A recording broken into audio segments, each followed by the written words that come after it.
fond, est-ce que c'est pas ça ce que recherche, c'est-à-dire que quand on est ado, par sa tenue, c'est aussi une question de provocation. Où sont les limites? On cherche la limite. Je pense que l'école a une fonction, c'est apprendre aux jeunes à se préparer à aller un jour sur le marché du travail. Et donc, à les préparer à ne pas se présenter à un entretien d'embauche habillés comme pour aller à un pique-nique. Ça, c'est une chose. Mais elle a aussi une autre fonction.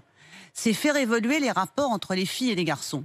Et dans cette affaire de mouvement des jeunes filles sur les tenues de réponse du ministre, il y a aussi une dimension extrêmement sexiste.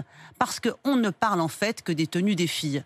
Et ce qui apparaît, c'est que l'institution scolaire regarde les filles avec les yeux des garçons d'un certain point de vue. Qu'est-ce qui est derrière tout ça? C'est le trouble à l'ordre public dans l'établissement. Parce que la manière dont les filles s'habillent perturberait les garçons. Alors il se trouve qu'à 14 ans, ils ont les hormones en folie et que probablement ça les intéresse beaucoup. Et les filles aussi d'ailleurs à cet âge-là. Mais quel est le message que l'éducation nationale doit passer?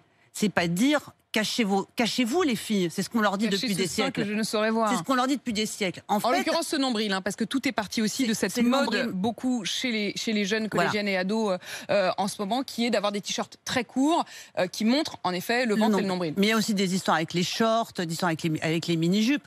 Et en fait, ce qui est en creux derrière tout ça, c'est de dire que si les garçons sont perturbés par les filles, c'est parce que les filles montrent trop d'elles-mêmes, qu'elles les aguichent et qu'elle les empêche de travailler et de réfléchir. Et d'un certain point de vue, c'est la même histoire que dans les affaires de viol, quand on dit qu'en fin de compte, c'est pas le violeur qui est coupable, c'est la mini-jupe qui a poussé le violeur à violer, et donc c'est la victime. C'est pas comme ça qu'on apprend aux jeunes à lutter contre le harcèlement des jeunes filles, qui est un sujet majeur dans l'éducation nationale, majeur dans la vie des lycéens et des collégiens, bien plus grave à mon avis que la manière dont les filles s'habillent.